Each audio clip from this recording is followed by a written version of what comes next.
Praise the lord. ఈరోజు ఒక సామెత నేర్చుకుందామా? సామెతల గ్రంథం 21వ అధ్యాయం 2వ వచనం. ఒకడు తాను ఏర్పరచుకొనిన మార్గము ఎట్టిదైనను తన దృష్టికి అది న్యాయంగానే కనబడును. యెహోవాయే హృదయములను పరిశీలన చేయువాడు. చాలాసార్లు మనకు మనమే మంచోళ్ళం అనుకుంటాం, మనకు మనమే గొప్పోళ్ళం అనుకుంటాం. నేను ఆలోచించేదే కరెక్టు, నేనే నీతిమంతుడిని, నేనే నీతిమంతురాల్ని, నేనేం తప్పు చేయట్లేదు, ఎదుటివారిదే తప్పు, ఎదుటివారే సరి చేసుకోవాలి, ఎదుటివారే పరిశీలన చేసుకోవాలి అనుకుంటాం. బైబిల్ చెప్తుంది, ఎవరైనా తాము ఏర్పరచుకున్నదే కరెక్టు అని అనుకుంటారో వారు ఒక విషయాన్ని గుర్తుపెట్టుకోవాలి.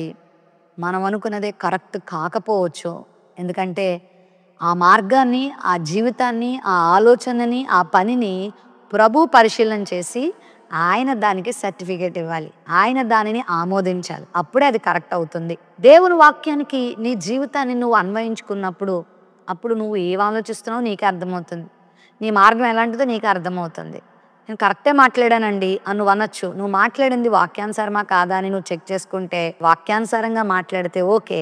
ఒకవేళ వాక్యానికి విరుద్ధంగా నువ్వు మాట్లాడితే నీవు ఏర్పరచుకున్న మార్గం సత్యం అని అనుకుంటున్నావు, కానీ అది సత్యమైంది కాదు, అది సరైంది కాదు. కుటుంబ జీవితంలో కూడా భార్య అంటది నేనే కరెక్ట్, నువ్వే సరి చేసుకోవాలంటది. భర్త అంటాడు నేనే కరెక్ట్, నువ్వే సరైన దానివి కాదంటాడు. ఎవరికి వాళ్ళంగా దేవుడు నన్ను పరిశీలన చేస్తున్నాడు.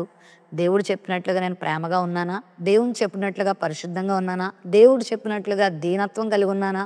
దేవుడు చెప్పినట్లుగా ఓర్చుకుంటున్నానా? దేవుడు చెప్పినట్లుగా నమ్మకంగా నేను వెంబడిస్తున్నానా అని కనుక ఆలోచన చేసుకుంటే మన దృష్టికి కనబడే మార్గమే కరెక్ట్ అని మనం అనుకోం, సరి చేసుకుంటాం, దేవునికి ఇష్టంగా బ్రతుకుతాం. పరిశీలన చేసేవాడు యెహోవా, కానీ అలా మనం తీర్పు తీర్చేసుకొని మనం గొప్పవాళ్ళం అనుకోవద్దు. ఆయన పరిశీలన చేసి ఆయన మన మీద సాక్ష్యం చెప్పినప్పుడే మనము యోగ్యులం అవుతాం, మనము నీతిమంతులం అవుతాం, దేవుని మహిమ తెస్తాం.